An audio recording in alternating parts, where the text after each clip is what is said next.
ಮಾತುಗಳಲ್ಲಿ ನಾನು ಬಹಳ ಬಿಡಿಸಿ ಸ್ಪಷ್ಟವಾಗಿ ಹೇಳಿರುವಂತದ್ದು. ನನ್ನ ಶ್ರೀಮತಿ ಮತ್ತು ನನ್ನ ಸಹೋದರ ಸೋಮಶೇಖರ್ ರೆಡ್ಡಿ ಎಲ್ಲ ವಿಚಾರಗಳನ್ನು ಹೇಳಿದ್ದಾರೆ.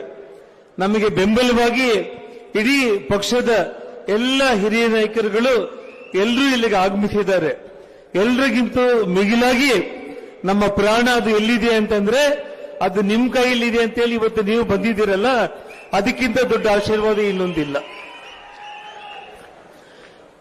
ಬಂಧುಗಳೇ, ಇವತ್ತು ಒಂದೇ ಒಂದು ಮಾತು ನಾನು ಹೇಳ ಬಯಸ್ತೇನೆ. ನಾನು ಕಳೆದ 99 ತಾಯಿ ಸುಷ್ಮಾ ಸ್ವರಾಜ್ ಚುನಾವಣೆ ನಂತರ 2004ರಿಂದ 2024 ತನಕ ಕೂಡ ಇವತ್ತು ಬಿಜೆಪಿ ಸಂಸದರು, ಎಂಎಲ್ಎಗಳು, ಜಿಲ್ಲಾ ಪಂಚಾಯಿತಿಯಿಂದ ಎಲ್ಲ ಕಡೆ ನಾವು ಗೆದ್ದಿದ್ದು. ಆದರೆ ನಮ್ಮಲ್ಲಿ ಆಗಿರುವಂತಹ ವ್ಯತ್ಯಾಸದಿಂದ ಶಾಸಕರಾಗಿರುವಂತ ಈ ಕಾಂಗ್ರೆಸ್ ಕ್ರಿಮಿನಲ್ಗಳು ಇವತ್ತು ಜನಾರ್ದನ್ ರೆಡ್ಡಿನ ಮುಗಿಸ್ತಾರೆ ಅಂತಂದ್ರೆ ಒಂದೇ ಒಂದು ಮಾತು ಹೇಳ್ತೀನಿ ಬಂಧುಗಳೇ, ಇವರ ಕಾಂಗ್ರೆಸ್ ಅಧಿನಾಯಕಿ ಸೋನಿಯಾ ಗಾಂಧಿ, ಸಿದ್ದರಾಮಯ್ಯ, ಇಡೀ ಭಾರತ ದೇಶದಲ್ಲಿ ಎಲ್ಲರೂ ಸೇರಿ ನನ್ನನ್ನು 4 ವರ್ಷ ಜೈಲಲ್ಲಿ ಇಟ್ಟಿದ್ರು ಕೂಡ ನನ್ನ ಮುಗಿಸ್ಲಿಕ್ಕೆ ಇವ್ರ ಕೈಲಿ ಆಗ್ಲಿಲ್ಲ. ಎಷ್ಟು ತೊಂದರೆಗಳನ್ನು ಕೊಟ್ಟರು ಕೂಡ ಎದೆಗುಂದಿದೆ ನನ್ನ ಬಳ್ಳಾರಿ ಜನರ ನಂಬಿಕೆ, ಪ್ರೀತಿ, ವಿಶ್ವಾಸವನ್ನ ದೃಷ್ಟಿಯಲ್ಲಿ ಇಟ್ಕೊಂಡು ನಾನು ಬದುಕಬೇಕು, ಬಳ್ಳಾರಿಗೆ ಹೋಗ್ಬೇಕು, ಮತ್ತೆ ನಾನು ಸಾಧಿಸಲೇಬೇಕು ಅಂತೇಳಿ ಇವತ್ತು ನಾನು ಬದುಕ್ತಾ ಇದ್ದೇನೆ. ಬಂಧುಗಳೇ,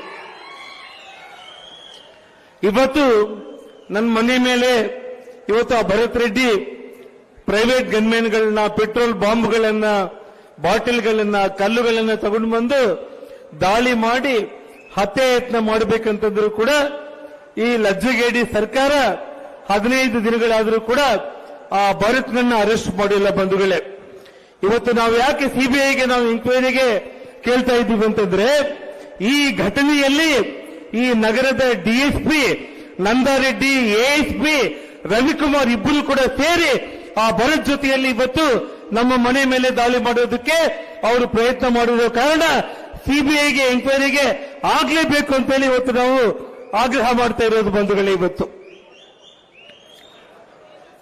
ಯಾವುದೇ ಒಂದು ಪೊಲೀಸ್ ಅಧಿಕಾರಿಗಳ ಮೇಲೆ ನನಗೆ ಯಾವತ್ತೂ ಕೂಡ ಸಿಟ್ಟು ಅನ್ನೋದಿಲ್ಲ.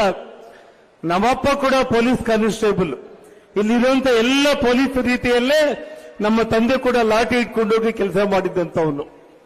ಬಂಧುಗಳೇ, ಇವತ್ತು ಬಳ್ಳಾರಿಯಲ್ಲಿ ಇಡೀ ವಾರ್ಡ್ಗಳಲ್ಲಿ ಮಟ್ಕ, ಓಸಿ ಮತ್ತು ಕ್ಲಬ್ಗಳು, ಜೂಜಾಟಗಳು, ಕ್ರಿಮಿನಲ್ಸ್ ತಯಾರಾಗ್ತಾ ಇದ್ರೆ ಇವತ್ತು ಈ ರವಿಕುಮಾರ್ ಮತ್ತು ಸಿಟಿ ಡಿಎಸ್ಪಿ ಏನ್ ಮಾಡ್ತಾ ಇದ್ದಾರೆ ಅಂತಂದ್ರೆ ಆ ಎಂಎಲ್ಎ ಜೊತೆಯಲ್ಲಿ ಸೇರ್ಕೊಂಡ್ಬಿಟ್ಟು ಎಲ್ಲ ಕ್ರಿಮಿನಲ್ಗಳನ್ನ ಬಳ್ಳಾರಿಯಲ್ಲಿ ಒಂದು ಫ್ಯಾಕ್ಟರಿ ತರ ಇವತ್ತು ತಯಾರು ಮಾಡಿ ಇವತ್ತು ನನ್ನ ಮನೆ ಮೇಲೆ ದಾಳಿಗೆ ಬಂದಿದ್ದಾರೆ. ಬಂಧುಗಳೇ, ನಿಮ್ಮ ಆಟ ಯಾವುದೇ ಕಾರಣಕ್ಕೂ ಕೂಡ ನಡೆಯಲ್ಲ.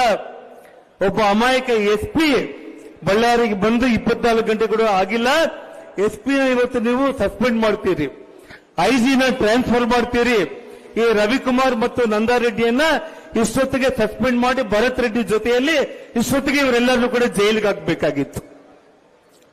ಬಂಧುಗಳೇ, ಇವತ್ತು ಈ ಸರ್ಕಾರ ಸಂಪೂರ್ಣವಾಗಿ ಪೊಲೀಸರ ಕಪಿಮುಷ್ಟಿಯಲ್ಲಿ, ಪೊಲೀಸರ ಮೂಲಕ ಇವತ್ತು ಡಿಕೆ ಶಿವಕುಮಾರ್ ಹೇಳ್ತಾನೆ ಜನಾರ್ದನ್ ರೆಡ್ಡಿಗೆ ಭದ್ರತೆ ಬೇಕು ಅಂತಂದ್ರೆ ಅಮೆರಿಕ, ಚೈನಾ ಮತ್ತು ಜಪಾನ್ನಿಂದ ಕರ್ಸ್ಕೋಬೇಕು ಅಂತಂದ್ರೆ ನಾನು ಈಗಾಗಲೇ ಹೇಳಿದ್ದೀನಿ, ನಮ್ಮ ಬಳ್ಳಾರಿ ಜನರ ಮೂಲಕ ಹೇಳ್ತಾ ಇದ್ದೀನಿ, ನೀನೇನು ಕಿಸಿಯೋದಕ್ಕೆ ಇವತ್ತು ಈ ರಾಜ್ಯದ ಉಪಮುಖ್ಯಮಂತ್ರಿ ಆಗಿಲ್ಲಿದೆಯಾ ಅಂತೇಳಿ. ಇವತ್ತು ಬಳ್ಳಾರಿ ಅಂತಂದ್ರೆ ರೆಡ್ಡಿ ರಿಪಬ್ಲಿಕ್ ಅಂತೇಳಿ ನೀವು ಘೋಷಣೆ ಮಾಡಿದ್ರಿ. ಬಂಧುಗಳೇ, ಇವತ್ತು ಮಾಧ್ಯಮ ಸ್ನೇಹಿತರ ಮೂಲಕ ನಾನು ಒಂದೇ ಒಂದು ಮಾತನ್ನು ಹೇಳಬೇಕಾಗುತ್ತೆ. ಇವತ್ತು ಇಡೀ ಕರ್ನಾಟಕ ಕಾಂಗ್ರೆಸ್ ರಿಪಬ್ಲಿಕ್ ಆಗಿ ಇಡೀ ಕರ್ನಾಟಕದಲ್ಲಿ ಇವರ ದೌರ್ಜನ್ಯ, ಅನ್ಯಾಯಗಳು ಇವತ್ತೇನು ನಡೀತಾ ಇದೆ.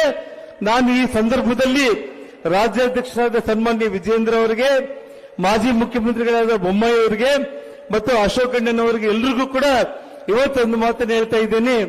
ಮೊನ್ನೆ ಆಗಿರೋ ಘಟನೆಯಲ್ಲಿ ನನ್ನ ಪ್ರಾಣ ಹೋಗಿದ್ರೆ ಇವತ್ತು ನಾನು ಈ ವೇದಿಕೆ ಮೇಲೆ ನಿಮ್ಮ ಮುಂದೆ ನಿಂತ್ಕೊಳ್ಳೋದಕ್ಕೆ ಆಗ್ತಾ ಇದ್ದಿಲ್ಲ. ಆದರೆ ಬಂಧುಗಳೇ, ಇವತ್ತು ನಾನು ಬದುಕಿದ್ದೀನಿ. ಇವತ್ತು ಇಡೀ ಕಾಂಗ್ರೆಸ್ ಪಕ್ಷವನ್ನ ಇಡೀ ಉತ್ತರ ಕರ್ನಾಟಕದಲ್ಲಿ, ಕಲ್ಯಾಣ ಕರ್ನಾಟಕದಲ್ಲಿ ರಾತ್ರಿ ಹಗಲು ಹಳ್ಳಿ ಹಳ್ಳಿಗೆ ಹೋಗಿ ಕಾಂಗ್ರೆಸ್ ಪಕ್ಷವನ್ನ ಬುನಾದಿ ಸಮೇತ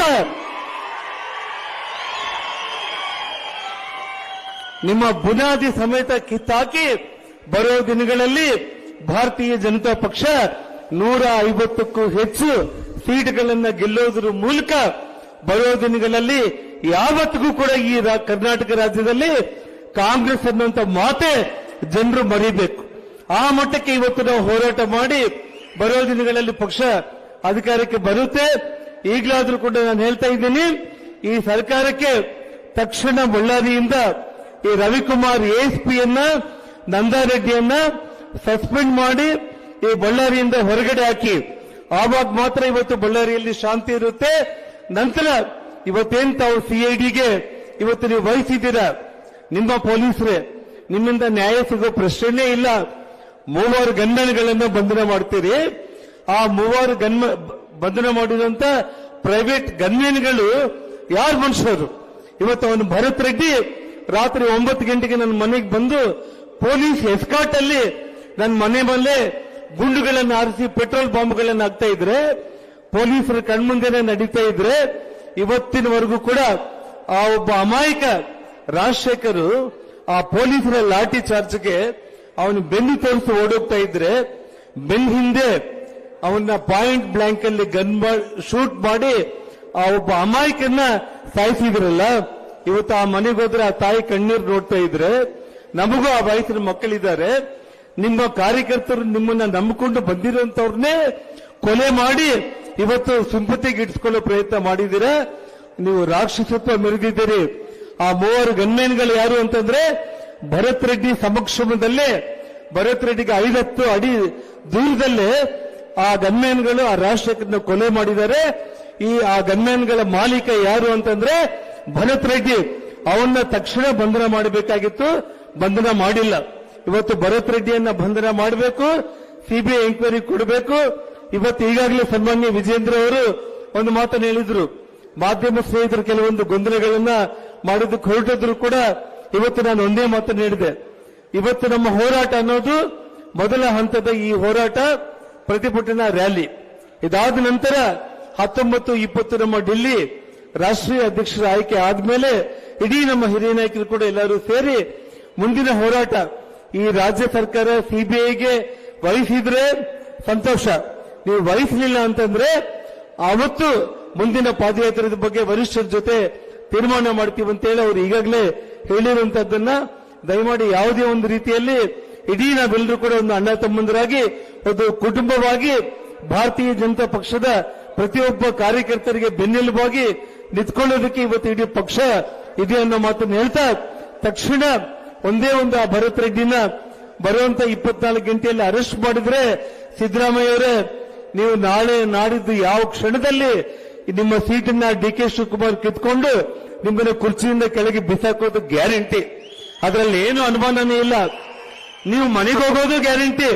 ಆ ಹೋಗೋ ಮುಂಚೆ ಒಬ್ಬ ಕಳಂಕರಹಿತ ಮುಖ್ಯಮಂತ್ರಿಯಾಗಿ ಕರ್ನಾಟಕ ರಾಜ್ಯದಲ್ಲಿ ದೇವರಾಜ ಆಡಳಿತವನ್ನ ಮೀರಿ ಹೆಚ್ಚು ದಿನ ಆಡಳಿತ ಮಾಡಿರೋ ಮುಖ್ಯಮಂತ್ರಿಯಾಗಿ ಇತಿಹಾಸ ಮಾಡಿದ್ದೀನಿ ಅನ್ನೋದು ಹೆಮ್ಮೆ ಪಡೋ ವಿಚಾರ ಅಲ್ಲ.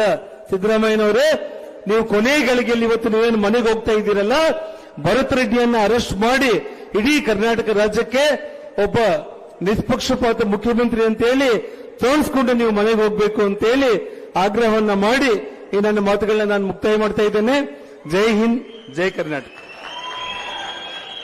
ಈ ಪ್ರತಿಭಟನಾ ಸಮಾವೇಶವನ್ನು ಉದ್ದೇಶಿಸಿ ಮಾತನಾಡಿದಂತ ನಮ್ಮ ಗಂಗಾವತಿಯ ಶಾಸಕರು ಸನ್ಮಾನ್ಯ ಗಾಲಿ ಜನಾರ್ದನ್ ರೆಡ್ಡಿ ಅವರಿಗೆ ಧನ್ಯವಾದಗಳು. ಈಗ ಈ ಒಂದು ಸಮಾವೇಶವನ್ನ ಉದ್ದೇಶಿಸಿ ನಮ್ಮ ರಾಜ್ಯದ ವಿರೋಧ ಪಕ್ಷದ ನಾಯಕರು, ಮಾಜಿ ಉಪಮುಖ್ಯಮಂತ್ರಿಗಳು, ನಮ್ಮೆಲ್ಲರ ನೆಚ್ಚಿನ ನಾಯಕರಾದಂತಹ ಸನ್ಮಾನ್ಯ ಆರ್ ಅಶೋಕಣ್ಣನವರು ಉದ್ದೇಶಿಸಿ ಮಾತನಾಡಬೇಕು ಅಂತ